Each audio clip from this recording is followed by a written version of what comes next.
To sem zdaj naredila en tak hiter oris, kot je bilo že rečeno, če so kakšna vprašanja, jih kar zapište. Zdaj bi se pa pač res malo bolj posvetila tej temi, zaradi katere smo danes tukaj, a ne, torej zakaj Greenpeace v bistvu smo proti jedrski energiji najprej. Tukaj nanizam najprej 4 res glavne argumente in jih potem bom tudi vsakega izmed njih še bolj razdelala naprej. Torej najprej zakaj? Zato, ker smo prepričani, da jedrska energija ni rešitev za podnebno krizo. A ne? Če vemo, da je podnebna kriza največja kriza trenutnega časa, a ne? In da je treba narediti vse, kar je v naši moči, da se lotimo njenega reševanja čim hitrejše.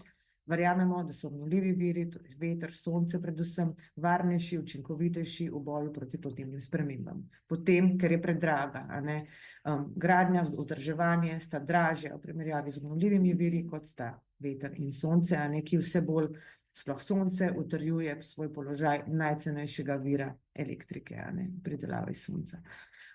Potem seveda jedrski odpadki, to je to neko veliko nerešeno vprašanje, ki ga jedrska energija prinaša s seboj, a ne, v Sloveniji konkretno ne vemo niti, kaj bomo počeli z visoko radioaktivnimi odpadki iz NEK 1, a ne, kaj šele iz potencialnega novega reaktorja. In tudi pač konkretno do referenduma teh informacij, kaj bomo s tem, ne bomo imeli.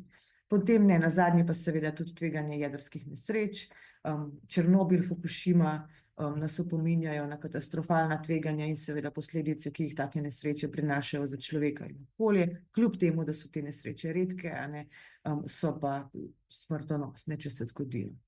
Tako, greš lahko naprej, zdaj pa gremo malo, bom rekla, malo bolj detaljno, zakaj jedrska energija zares ni rešitev, a ne. Najprej bom rekla takole. Glavni kriterij, recimo za razogljičenje energetskega sistema, morajo biti naslednji: cena, čas, ogljik, torej emisije ogljika in pa trajnost, a ne. In na temle grafu vidimo v bistvu ta element tega, kako zelo počasna dejansko je jedrska energija, izgradnja, jedrskih reaktorjev, a ne, z modro pobarvano vidimo pričakovan čas izgradnje reaktorjev, potem zraven z oranžno pa v bistvu zamude. A ne, tako da nekako lahko ocenimo iz izkušenj iz tujine v zadnjih 20 letih, recimo, da je od prvih pogovorov, to je točka, kjer trenutno Slovenija se nahaja, pa do konca, torej do priključitve reaktorja v omrežje, traja nekje povprečno med 17 in pa 22 let. Krajše obdobje, približno 10 let, je pa zgolj na Kitajskem, to pa predvsem v bistvu zaradi velike serijske gradnje reaktorjev na njihovem domačem terenu. Medtem ko za velike vetrne, sončne elektrarne je povprečno časovno obdobje nekje med 2 in pa 5 leti, za te strešne sončne panele, torej na hišah, na strehah, a ne, pa nekje do 6 mesecev, recimo velike hidro, če še to omenim, pa nekje med 8 pa 16 let, a ne. Tako da tukaj, kar se tiče te časovne komponente, jedrska energija povsem zgubi, ker je pač prepozna. Naprej. Okej, predraga, a ne. Tukaj, ja, ogromno enih naštetih projektov iz naše okolice in tudi v bistvu zadnji iz Amerike, a ne. Kar sem želela tukaj pokazati, je ta trend v bistvu povečevanja cen glede na začetno ocenjeno investicijo. Se pravi, to je neko tveganje, ki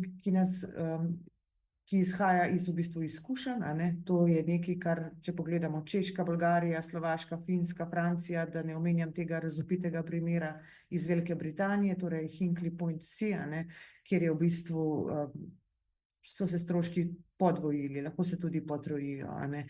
Tako da to pač greš lahko naprej. Potem pa še tole, da najprej razložim, kaj ta graf sploh predstavlja, pa kaj ta LCOE sploh pomeni, a ne. To je v bistvu neko merilo, ki se uporablja za primerjavo cene električne energije, ki je pridobljena iz različnih virov. Vključuje pa vse stroške, torej stroške kapitala, stroške goriva, stroške vzdrževanja, proizvodne enote, obratovanja proizvodne enote, katerikoli pač že, a ne. In to merilo je v bistvu tako pregledno, pravično, optimalno orodje, s katerim lahko zelo dobro primerjamo, cena iz katerega proizvodnega obrata na koncu znaša. In kaj pač vidimo? Vidimo to, da je cena elektrike iz novih jedrskih elektrarn v bistvu izredno visoka, zaradi zelo visokih celotnih stroškov novih jedrskih projektov.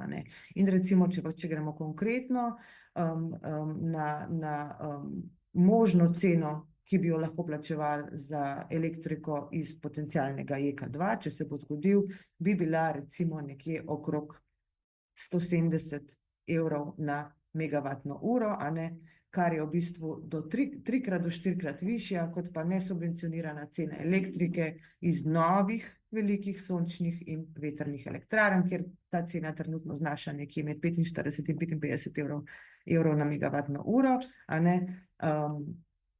Tako, potem zavedati se moramo tudi, tukaj se recimo velikokrat očita temu kazalniku pri sončni pa pri vetrni energiji, da ne upošteva cene hranilnikov, kar je sicer res ne, ampak vemo nekaj, cena hranilnikov iz leta v leto strmo pada in naj bi se po nekaterih napovedih do leta 2030 zmanjšala še najmanj za polovico. Tako da to, lahko greš naprej. Naslednja stvar, ki sem vam povedala že na začetku, odpadki. Se pravi, pri delovanju jedrskih elektrarn, vemo, nastajajo radioaktivni odpadki, ki se delijo v 3 skupine, glede na stopnjo radioaktivnosti. Se pravi, najprej so nizko radioaktivni, srednje in pa visoko. Slovenija trenutno začenja z izgradnjo šele skladišča za nizko in srednje radioaktivne odpadke, 20 let prepozno, se pravi, eno vprašanje, ki bi ga morali rešiti že mnogo prej v preteklosti, smo se ga lotili komaj letos. Kot sem pa že povedala, tudi za visoko radioaktivne odpadke ne vemo, kaj bomo z njimi. V Sloveniji so 3 možne lokacije za to geološko skladiščenje, Pohorje, Kočevje pa Zasavje, ampak ja, ne vemo, kaj bomo počeli z njimi, mogoče jih bomo celo izvažali, trenutno je v bistvu edino skladišče na svetu je na Finskem, tako da to in to vprašanje v bistvu se prepušča generacijam za nami, ki se bodo s tem ukvarjale, povedati pa treba tudi to, da je te odpadke treba skladiščiti, visoko radioaktivne namreč, za več 10.000 let. Tako da nekako ne more biti, kot sem že povedala na začetku, te trajnost, čas, emisije ogljika, pa cena, po ta vidik trajnosti, spet se vprašamo, ali je jedrska energija res lahko trajnostna, če pa za sabo pušča tako vprašanje prihodnjim generacijam. Naprej. Potem pa ja, nesreče, varnost, potresna tveganja. Nuklearka v Krškem je edina jedrska elektrarna v Evropi, ki stoji na potresnem območju. In leta 2013 je zelo ugleden francoski inštitut IRSN izdal pač mnenje, da lokacija v Krškem ni primerna za gradnjo drugega bloka, ker leži v bližini aktivne tektonske prelomnice Libna. Verjamem, da se vsi tukaj spomnimo potresa pri Zagrebu pred 4 leti, in ob tem potresu je nek ugledni geolog v okviru neke Dunajske univerze za naravne vire komentiral v bistvu, da ta izbira lokacije za nov blok je skrajno neprimerna in da skratka nihče pri zdravi pameti na potresni lokaciji ne bi imel nuklearke, kaj šele tja želel postaviti še en reaktor. Naprej. Še samozadostnost sem se želela dotakniti. To je pač nek argument, ki je zelo pogost v debatah o jedrski energiji, torej da naj bi šlo za nek domač vir energije, kar pa seveda ni čisto res. Jedrska elektrarna za delovanje, za gorivo uporablja pač uran, obogaten uran, in za trenutno nuklearko v Krškem Slovenija dobiva gorivo iz Amerike. Od kod ga pa dobiva pač Amerika, Združene države namreč, pa ne vemo. In tudi tega podatka ni možno sploh pridobiti, to ni javen podatek, vemo pa to, iz kje Amerika pridobiva svoj uran. Torej, od spodaj na tem grafu, na tej slikci vidimo iz Kanade, Kazahstana, Rusije, Uzbekistana, Avstralije in pa 16% iz 6 drugih držav skupaj. Tako da v primeru recimo raznih geopolitičnih sprememb, ne želim si reči vojn ali česarkoli drugega, a ne, je tukaj ta samozadostnost in ena res pod vprašajem, a ne. In še enkrat, elektrika iz obstoječe nuklearke in tudi iz novega reaktorja je in bo pridobljena iz vira, nad katerim nimamo in tudi v prihodnje ne bomo imeli nadzora. Naprej. Ja, tukaj sem pa želela še eno stvar malo prikazati, a ne, ki jo tudi Greenpeace v bistvu zelo zagovarja, zakaj obnovljivi viri zares tudi, a ne, eden od razlogov je tale slika že sama po sebi dosti povedna, a ne. Se pravi, mi zagovarjamo tako prenovo energetskega sistema, od katerega bi imeli tudi ljudje korist. Se pravi, da bi država z ukrepi, s politikami, zakonodajo omogočila to, da bi ljudje lahko zlahka postavljali skupnostne sončne elektrarne, a ne. To se zdaj sicer da, ampak vidimo, v praksi pa prihaja do različnih preprek in da ni tako enostavno, kot mogoče na papirju je, a ne. Tudi recimo Greenpeace je pred leti zelo aktivno si prizadeval za spremembo zakonodaje na tem področju, torej da so skupnostne elektrarne sploh možne pri nas, ker prej niso bile skupnostne. Kaj to pomeni? Na strehah stanovanjskih blokov, vrtcev, šol, kakršnihkoli javnih ustanov lahko v bistvu več deležnikov financira to investicijo, to svojo mini elektrarno in potem tudi v bistvu jo uporablja. V Sloveniji trenutno imamo eno tako sončen, zelo lep primer v Hrastniku, kjer je v bistvu tudi občina veliko naredila, da je bilo to sploh možno izvesti, tudi dala v uporabo, no, streho osnovne šole v Hrastniku, a ne. Se pravi, na eni strani ljudje proti v bistvu velikim korporacijam in nekim koncentracijam moči, velikim sistemom z malimi pridelovalci, tako. Lahko kar naprej.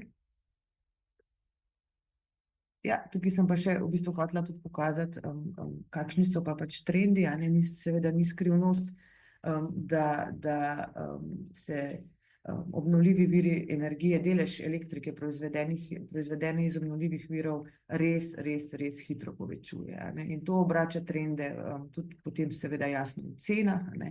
Več ko je investicij v obnovljive vire, v sonce, veter, cenejši ti postajajo, a ne. Kot pa vidimo, jedrska energija pa nekako ne narašča oziroma še celo pada. Za Evropsko unijo je ta graf. Tako, tole zdaj je bil res hiter oris glavnih argumentov proti jedrski energiji na splošno. Še enkrat poudarjam, pišite vprašanja, če vas še kaj zanima bolj konkretno. Zdaj bi se pa osredotočili na projekt JEK2, torej v bistvu zakaj smo se aktivirali tokrat, a ne, poleg vsega tega, kar sem že povedala.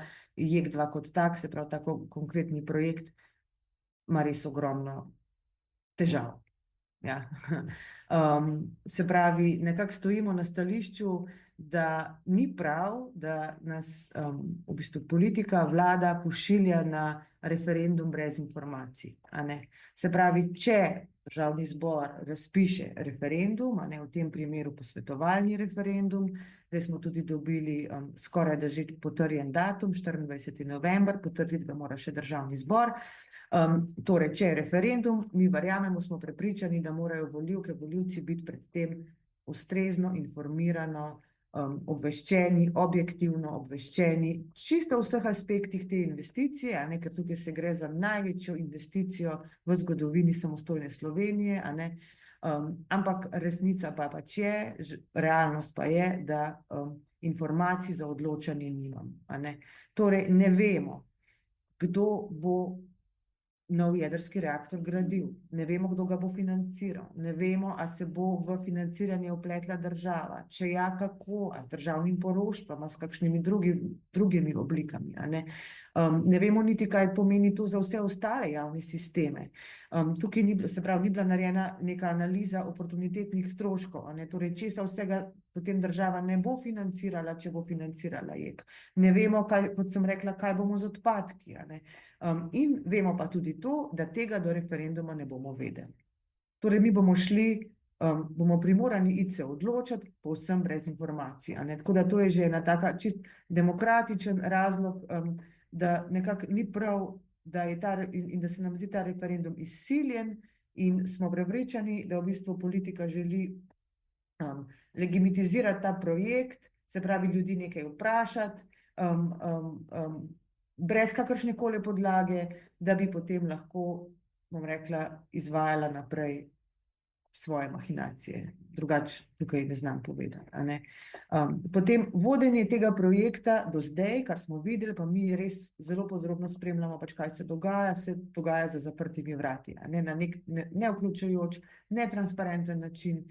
Ne vemo v resnici, kdo vodi pač ta proces odločanja, ali je to politika, ali je to investitor Gen energija, a ne, vsa javna komunikacija poteka strani investitorja, vse informacije so na strani investitorja, obenem ne vemo, kdo bo to nadzoroval, kdo bo imel od tega korist, pač ja, civilna družba, mi opozarjamo, smo glasni, pač poskušamo priti v medije na takšne in drugačne načine, a ne, ampak v nobene razprave do zdaj nismo bili vključeni, niti nobeni naši komentarji, pripombe, vprašanja niso bili v bistvu ne upoštevani, ne naslovljeni do zdaj.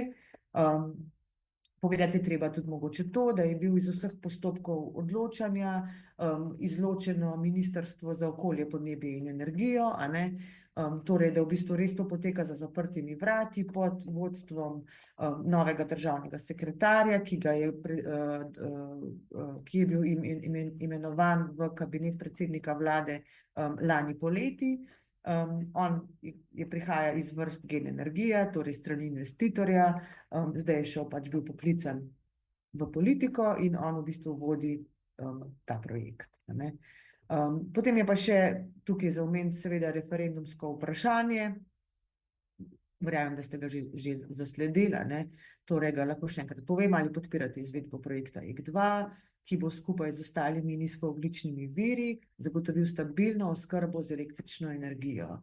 Tako da nam se zdi to vprašanje neprimerno, manipulativno, sugestibilno in v bistvu je pozvala poslanke, poslance k premisleku tudi predsednica Nataša Pirc Musar, kritično se je do tega vprašanja opredelila tudi Zakonodajno-pravna služba Državnega zbora, a ne, bom rekla, ptički že čivkajo, da je to vprašanje nenavadno, čudno, neprimerno, ampak na referendumskem lističu bo zares zapisano to, kar zdaj govorim. Ne vemo, kot sem rekla, kaj sploh ta projekt JEK2 je, ker informacij nimamo, ne vemo, kateri so ti nizkoogljični viri, hkrati pa stabilna oskrba, jo podpirate, ja, seveda, da jo podpiramo, a ne.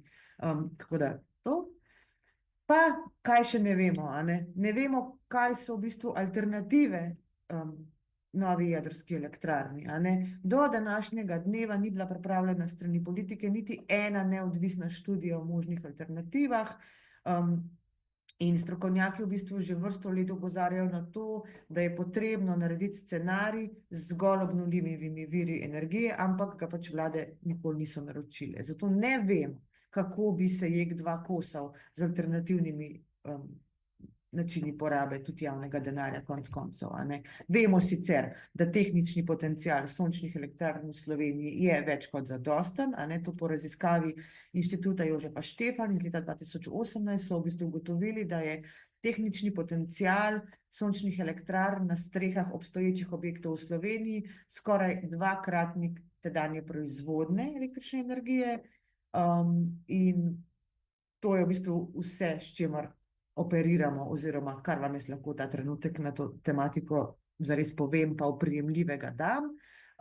In se nam zdi pač pošteno, da bi bil, če že imamo referendum o, recimo temu, energetski prihodnosti Slovenije, da bi se ljudje lahko odločali med dvema scenarijema, a ne, se pravi na eni strani med tako imenovanim jedrskim scenarijem, na drugi strani med obnovljivim scenarijem in da bi bila oba enakovredno zastopana v javnosti s številkami, neodvisnimi študijami, kot sem rekla, in da ni prav, da smo v bistvu postavljeni pred izbiro JEK2 ali pa nič, a ne.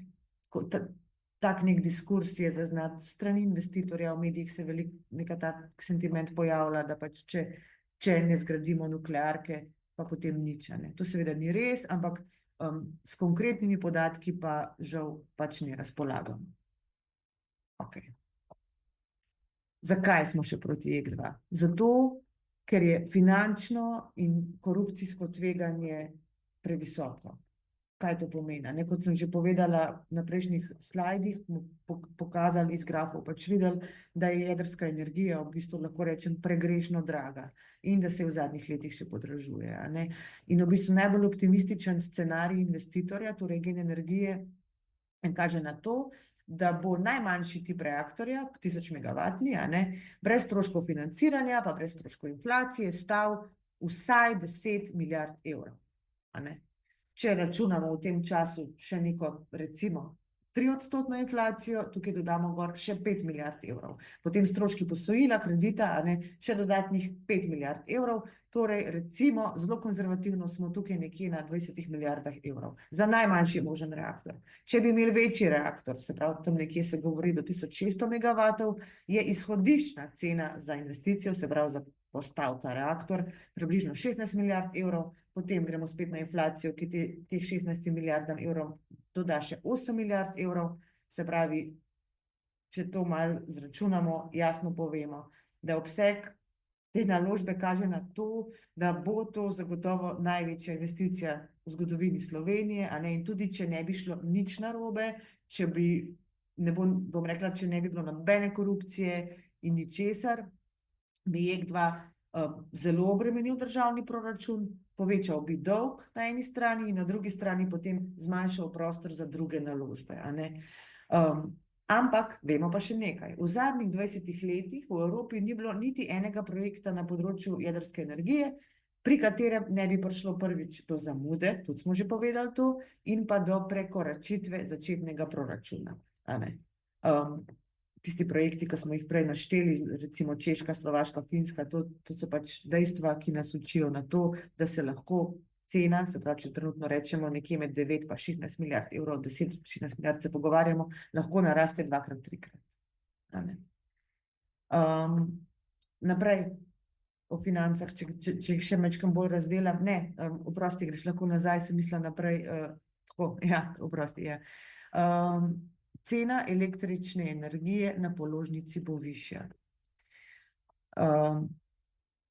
Se pravi, elektrika iz JEK bo draga, predraga, da bi lahko na trgu konkurirala brez subvencij. Zakaj? Najprej bo treba odplačati stroške investicije, a ne. Ta cena, ki jo bomo mi plačevali, ne bo amortizirana, kot je cena iz NEK-a, ki jo pač imamo danes, ki je relativno nizka, a ne, ampak ker so vsi stroški bliže v preteklih desetletjih pač poplačani, a ne.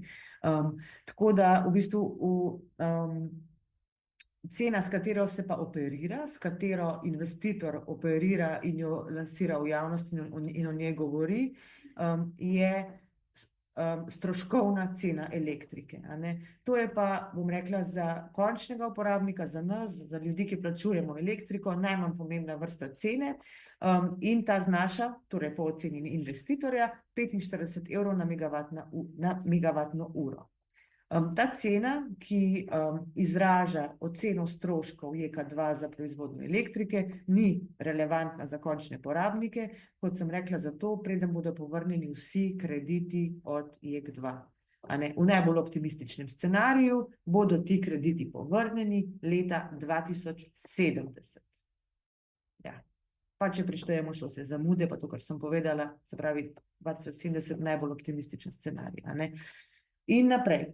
Tudi, če bo država, ki dobi najcenejše kredite, a ne, financirala večino reaktorja, večino projekta JEK2 in bo s tem prevzela tudi vsa ekonomska tveganja, to po navedbah Gena, investitorja, pomeni, da se bo stroškovna cena, tista, ki sem jo povedala na začetku, 45 evrov, zvišala na 99 evrov na megavatno uro, a ne. Če pa bo zaradi raznih finančnih tveganj strošek za posojila večji, če bo prišlo vmes do prekoračitve stroškov, če bo prišlo do zamud pri gradnji in tako naprej, bodo pač stroški proizvodnje veliko, veliko višji. In to niso samo naša mnenja, a ne, ali pa neke naše ocene, o tem so govorili tudi strokovnjaki pa ljudje iz tega področja, recimo direktor Elesa, Aleksander Mervar, je povedal, parkrat javno v intervjujih v zadnjih mesecih, pač ja, tukaj je citat, recimo, na podlagi empiričnih raziskav, je pošteno, da ljudje vedo, zakaj gre, in če kdo misli, da bo cena iz JEK2 nižja, kot je cena elektrike na borzi trenutno, tega ne verjamem. Elektrika iz JEK2 zagotovo ne bo poceni, konec citata.